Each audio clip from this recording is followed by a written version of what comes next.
I gotta say, I'm incredibly excited to be a part of your firm. I mean, the clients you have are absolutely... Fuck the clients. Your only responsibility is to put meat on the table. You got a girlfriend? I'm married. I have a wife. Her name's Teresa. She cuts hair. Congratulations. Thank you. Think about Teresa. Name of the game, move the money from your client's pocket into your pocket. Right. But if you can make the client's money at the same time, it's advantageous to everyone, correct? No. Number one rule of Wall Street. Nobody, I don't care if you're Warren Buffett or if you're Jimmy Buffett, nobody knows if the stock is going to go up, down, sideways, or in fucking circles. Least of all stockbrokers. Right? It's all a fugazi. You know what a fugazi is?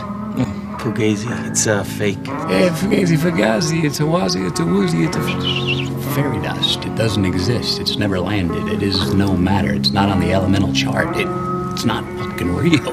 Right? Right. Stay with me. Mm-hmm. We don't create shit. We don't build anything. No. So if you got a client who bought stock at 8 and it now sits at 16 and he's all fucking happy, he wants to cash in, liquidate, take his fucking money and run home, you don't let him do that. Because that would make it real. Right. No, what do? You get another brilliant idea. A special idea.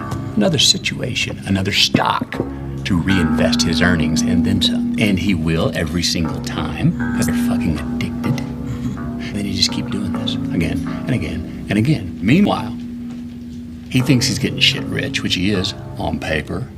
But you and me, the brokers, we're taking home cold hard cash via commission, motherfucker. Right.